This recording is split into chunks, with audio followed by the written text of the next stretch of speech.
सभी भाइयों को हाथ जोड़ के राम राम, सत श्री अकाल, सलाम, जय जवान जय किसान। साथियों, हमारा किसान आंदोलन बहुत अच्छे तरीके से चल रहा है और सबसे पहले मैं पंजाब के सभी किसान संगठनों को बधाई देना चाहता हूं कि उन्होंने बहुत अच्छा आंदोलन किया और पंजाब सरकार को मजबूर कर दिया गन्ने का रेट बढ़ाने के लिए। इसके लिए पंजाब के सभी किसान संगठन बधाई के पात्र हैं।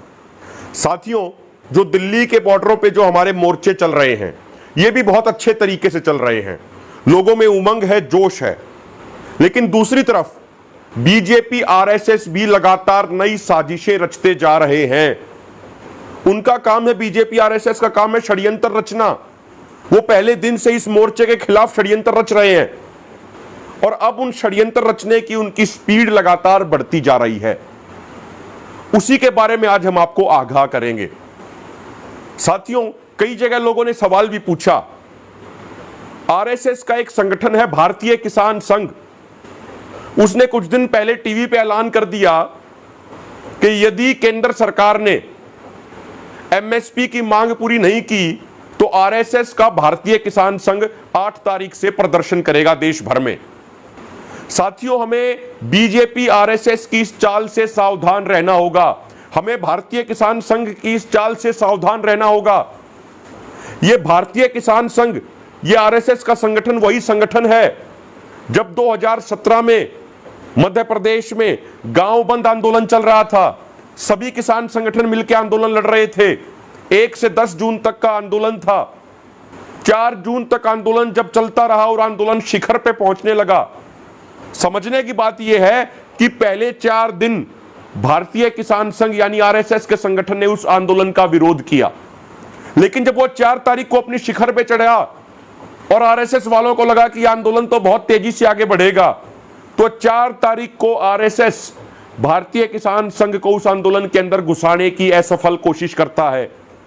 बिना कोई बुलावा दिए हुए भारतीय किसान संघ सीधी प्रेस कॉन्फ्रेंस करता है और कहता है कि मध्य प्रदेश के गांव बंद आंदोलन का वो समर्थन करते हैं। उसके एक दिन बाद भारतीय किसान संघ उस समय के मध्य प्रदेश के मुख्यमंत्री शिवराज सिंह चौहान से मीटिंग कर लेता है और कहता है कि सारी मांगे पूरी हो गई। टीवी पे आके प्रेस कॉन्फ्रेंस करके कहते हैं कि सारी मांगे पूरी हो गई, जबकि जो किसान संगठन रियलिटी में आंदोलन कर रहे थे उनको बड़ा सदमा लगा कि ये आंदोलन तो हमारा है, ये भारतीय किसान संघ कौन होता है ये कहने वाला कि आंदोलन की सारी मांगे पूरी हो गई। उसके बाद अगले दिन 6 तारीख को वहां पे किसानों ने बड़े पैमाने पर रोष प्रदर्शन किया और बड़े पैमाने पर जुलूस निकाले। उसके बाद बीजेपी की ही सरकार ने 6 तारीख को निर्दोष किसानों के ऊपर फायरिंग कर दी, जिसके बाद मंदसौर में 6 किसानों की शहादत हुई थी और कम से कम 7 से 8 हजार किसानों पे पर्चे दर्ज किए गए थे। बहुत सारे किसानों को जेल में डाला गया था। तो जो मंदसौर गोलीकांड हुआ उसके लिए मध्य प्रदेश की भाजपा सरकार तो जिम्मेदार थी ही थी। उन 6 किसानों की हत्या करने के लिए आरएसएस का किसान संगठन भारतीय किसान संघ भी जिम्मेदार था, क्योंकि भारतीय किसान संघ ने किसानों के साथ धोखा करने का काम किया था, किसानों के आंदोलन को नुकसान पहुंचाने का काम किया था। और सबसे बड़ा सवाल साथियों, सरकार तो इन्हीं की है आज केंद्र में। यह मोदी सरकार किसकी है? यह आरएसएस वालों की ही तो सरकार है। इनकी सरकार किसानों के ऊपर 3 काले कानून जबरदस्ती थोपती है। इनकी सरकार एमएसपी गारंटी कानून लागू नहीं करती है। यह आरएसएस की सरकार है। भारतीय किसान संघ आरएसएस का हिस्सा है। तो ये कौन सा ड्रामा कर रहे हैं कि सरकार भी इनकी और सरकार के खिलाफ प्रदर्शन करने का ये ड्रामा भी करेंगे, नाटक भी करेंगे।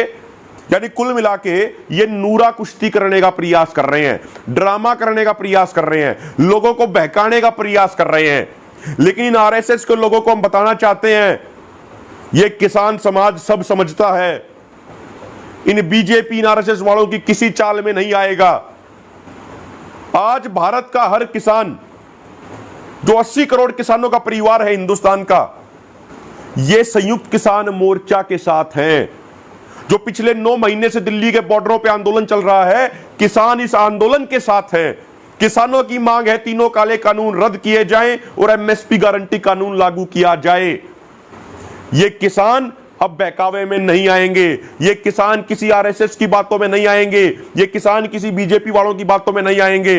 हम इन बीजेपी आरएसएस वालों को ये याद दिलाना चाहते हैं, अभी कुछ दिन पहले, कुछ महीने पहले इन्होंने हरियाणा में एक नाटक रचा था। SYL के पानी के नाम पे बीजेपी वालों ने हरियाणा में धरने लगाने का प्रयास किया था, लेकिन रियल किसानों ने उन धरनों का क्या हाल किया था। बीजेपी वाले आगे आगे, उनके टेंट वेंट भी उखड़ते गए, कहीं कोई प्रोग्राम नहीं होने दिया।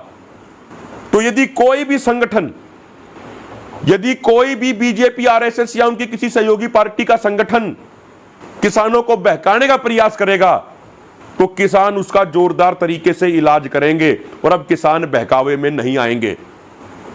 दूसरी बात साथियों, 5 सितंबर की मुजफ्फरनगर में ऐतिहासिक किसान महापंचायत होने वाली है, ऐतिहासिक किसान रैली होने वाली है। मैं तो कहूंगा वो रैली नहीं, वो रैला होगा। पंजाब के किसान बड़ी संख्या में आएंगे। हरियाणा में अभी मैं कई जगहों का, कई जिलों का दौरा करके आया, तो हरियाणा से बड़ी संख्या में कम से कम 8 से 10 हजार गाड़ियां हरियाणा से जाने के लिए तैयार हो चुकी हैं मुजफ्फरनगर की किसान महापंचायत में। यूपी के अंदर उत्साह है, यूपी के जिले जिले में मीटिंगें चल रही हैं और बीजेपी आरएसएस वालों ने जितनी चालें वहां पे चली हमारी पंचायत को डिस्टर्ब करने के लिए, वो उनकी सारी चालें उन्हीं के ऊपर उल्टी पड़ गई। उन्होंने वहां पे खापों का टकराव करवाने का प्रयास किया, लेकिन वो उनको उल्टा पड़ गया। उन्होंने लोगों को धर्म जाति के बांटने पे लगातार वो प्रयास कर रहे हैं, लेकिन किसान कह रहे हैं कि ना हम हिंदू हैं ना हम मुसलमान हैं, पहले हम भारत के किसान और नौजवान हैं। सबके जुबान पे एक ही बात कि 5 सितंबर को जो मुजफ्फरनगर में जो रैली होने वाली है, वो ग्राउंड तो छोटा पड़ेगा ही पड़ेगा, पूरा मुजफ्फरनगर शहर उस दिन किसान महापंचायत में तब्दील हो जाएगा। बड़े पैमाने पे तैयारियां चल रही हैं और ऐतिहासिक किसान महापंचायत होगी। 1947 के बाद से इतनी बड़ी पंचायत कभी नहीं हुई होगी जितनी 5 सितंबर को मुजफ्फरनगर में होने वाली है। सारे रिकॉर्ड टूट जाएंगे। कम से कम 20 से 25 लाख किसान आएंगे।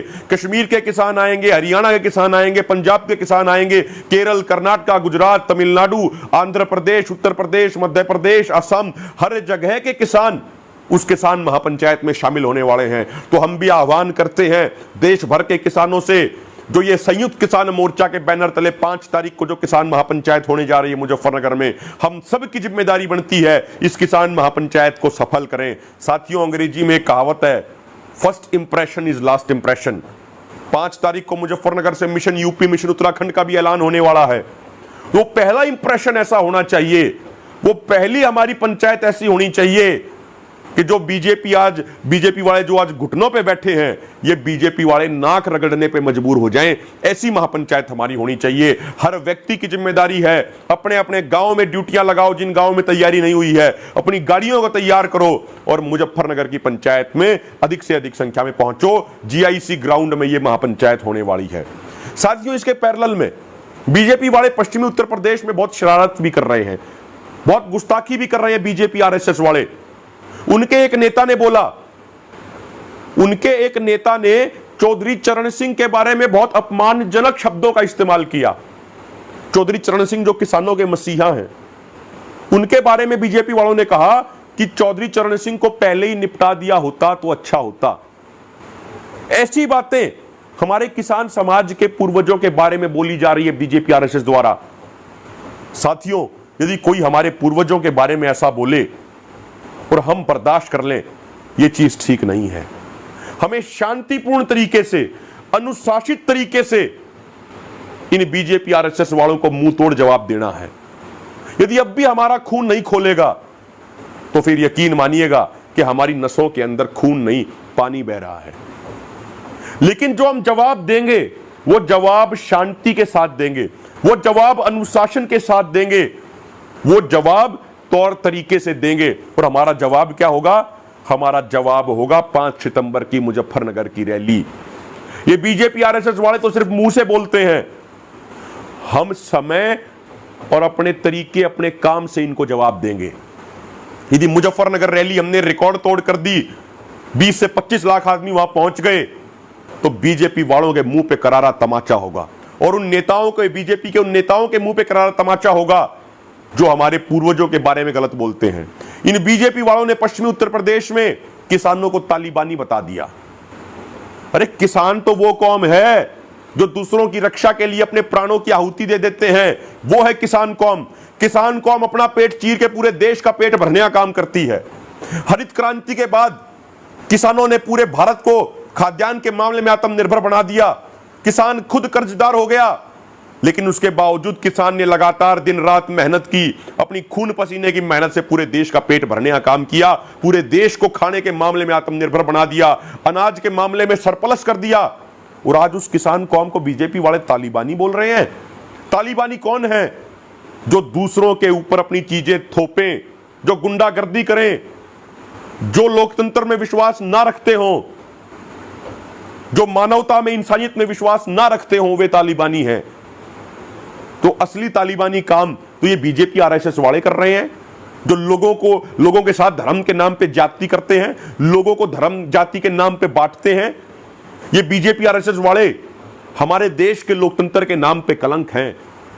पिछले 9 महीने से दिल्ली के बॉर्डरों पे किसान बैठे हैं, लेकिन किसानों की मांगे पूरी नहीं की जा रही। तो ये गलत सोच तो बीजेपी आरएसएस वालों की है, ये अलोकतांत्रिक सोच तो बीजेपी आरएसएस वालों की है। साथियों, आपको एक चीज और बता दें, इन 3 कृषि कानूनों का जो मेन एजेंडा था बीजेपी आरएसएस का, कॉर्पोरेट घरानों का, वो था किसानों की जमीन छीनना। ये इन 3 काले कानूनों का मेन एजेंडा था। अब जमीन छीनने के लिए बीजेपी वाले नए साजिश रच रहे हैं। हरियाणा के अंदर इन्होंने भूमि अधिग्रहण में कानून में बदलाव कर दिए। पहले क्या होता था कि कहीं की भी जमीन एक्वायर करने के लिए सरकार को 70% किसानों की सहमति लेनी पड़ती थी, लेकिन अब इन्होंने विधानसभा में एक कानून पास कर दिया, एक बिल पास कर दिया, और अब नए कानून के तहत यदि किसी किसान की जमीन लेनी होगी तो किसानों की सहमति लेने की कोई जरूरत नहीं है सरकार को। सिर्फ एक कलेक्टर जमीन एक्वायर कर सकता है। पब्लिक प्राइवेट पार्टनरशिप के तहत जो भी अब जमीन एक्वायर करेंगे, ये बिना किसानों की सहमति के करेंगे। पहले 70% किसानों की सहमति लेना जरूरी होता था। पहले नोटिफिकेशन भेजी जाती थी, पहले धारा 4 और धारा 6 के तहत पहले नोटिफिकेशन भेजी जाती थी, लेकिन अब कोई नोटिफिकेशन भेजी नहीं जाएगी। इसके अलावा पहले क्या होता था, किसी किसान की जमीन का एक्विजिशन होता था, किसी किसान की जमीन का अधिग्रहण होता था, तो उसको घर बनाने के लिए दूसरी जगह प्लॉट दिया जाता था। लेकिन अब सरकार कोई प्लॉट नहीं देगी घर बनाने के लिए। सबसे महत्वपूर्ण बात साथियों, पब्लिक प्राइवेट पार्टनरशिप के तहत जो जमीन का अधिग्रहण होगा, उसमें औद्योगिक कॉरिडोर बनाए जाएंगे और बहुत सारी चीजें आएंगी उसके अंडर में। औद्योगिक कॉरिडोर मतलब कंपनियां भूमि अधिग्रहण करेंगी, उनके लिए छूट होगी। नेशनल हाईवे, रेलवे जहां से गुजरेगी, उसके 1 किलोमीटर उस तरफ और 1 किलोमीटर उस तरफ कहीं भी ये जमीन छीन सकते हैं किसानों से। कोई किसानों की सहमति नहीं ली जाएगी। यानी 2 किलोमीटर के दायरे में जो रोड होंगे, जो नेशनल हाईवे होंगे, जो रेलवे होगी, उसके दोनों तरफ 1 किलोमीटर इस तरफ, 1 किलोमीटर इस तरफ, यानी टोटल 2 किलोमीटर के उसमें कोई भी जमीन ये किसानों से छीन सकते हैं। यानी सरकार की मंशा साफ है कि ये किसानों की जमीन छीनना चाहते हैं। इससे पहले ये 2014 में 3 बार भूमि अधिग्रहण अध्यादेश लेके आए थे, केंद्र की सरकार द्वारा जो लाया गया था, मोदी सरकार द्वारा, वो 3 बार कोलैप्स कर गया था। अब ये राज्य सरकारों के माध्यम से किसानों की जमीन छीनने के लिए षड्यंत्र रच रहे हैं। तो किसानों को सावधान होना होगा भाइयों। इसके अलावा किसानों की तो जमीन ये छीनने की साजिश रच रहे हैं। बीजेपी आरएसएस वाले, ये मोदी सरकार पूरे देश को बेचने की साजिश रच रही है। इसलिए हर वर्ग को खड़ा होना होगा देश को बचाने के लिए। आपने सुना होगा सरकार एक नया प्रोजेक्ट लेके आई, नेशनल मोनेटाइजेशन पाइपलाइन। उसके तहत जो सरकारी संपत्ति है, जो देश के लोगों की खून पसीने की कमाई से बनी है, जो देश के लोगों के टैक्स से बनी है, उन संपत्तियों को अब या तो बेचा जा रहा है या उनको किराए पे दिया जा रहा है, यानी गिरवी रखा जा रहा है कॉर्पोरेट घरानों के पास। आप बात कर लीजिए सड़क की, राष्ट्रीय राजमार्गों को प्राइवेट कंपनियों को दिया जाने की साजिश रच ली सरकार ने। रेलवे ट्रैक को, रेलवे स्टेशन को, रेलगाड़ियों को प्राइवेट हाथों में देने की साजिश रच ली है। उसके अलावा गैस पाइपलाइन को, ऑयल पाइपलाइन को, स्टेडियम्स को, बहुत सारी चीजों को अब ये सरकार प्राइवेट कंपनियों के हाथों में सौंपने की तैयारी कर चुकी है। साथियों, यदि ये सारी चीजें प्राइवेट कंपनियों के हाथ में चली गई तो जो बचा खुचा रोजगार है वो भी खत्म हो जाएगा, सब जगह नौकरियों में ठेकेदारी प्रथा चल जाएगी। अब ये हर भारतीय की जिम्मेदारी है कि देश को बचाने की इस लड़ाई में किसान समाज का साथ दे। जो किसान 9 महीने से संघर्ष कर रहा है, ये अपने साथ साथ सभी वर्गों को बचाने के लिए लड़ाई लड़ रहा है, ये पूरे देश को बचाने की लड़ाई लड़ रहा है। अब हर कर्मचारी, अब हर नौजवान, हर महिला, हर आदिवासी, हर दलित, हर भारतीय की यह जिम्मेदारी बन गई है कि यदि देश को बचाना है तो इस महाक्रांति में किसान समाज का साथ देना होगा। साथियों, जो आज आंदोलन हम लड़ रहे हैं, यह आंदोलन, यह लड़ाई आजादी की लड़ाई से कम नहीं है। इसलिए हर व्यक्ति की जिम्मेदारी है कि इस लड़ाई में साथ दे किसानों का। हमें अपने देश को बचाना है, कॉर्पोरेट घरानों के चुंगल से बचाना है। इसलिए हम सब की जिम्मेदारी बनती है कि हम अपने देश को बचाएं।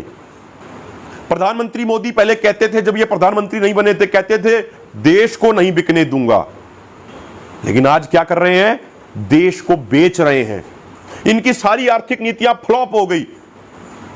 सरकार के पास पैसा नहीं है, इसलिए क्या कर रहे हैं? सरकारी कंपनियों को बेचने का काम कर रहे हैं।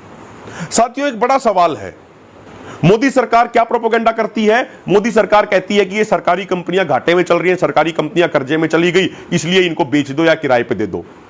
लेकिन यह सवाल पूछा जाना चाहिए कि ये कंपनियां घाटे में गई क्यों, ये कंपनियां कर्जे में गई क्यों?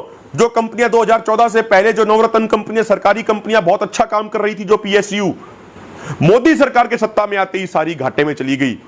जिस देश का प्रधानमंत्री बीएसएनएल को बढ़ावा ना दे और जियो यानी रिलायंस की जियो के लिए अखबार के पहले पन्ने पे ऐड करे, तो बीएसएनएल तो फिर नुकसान में जाएगी ही ना।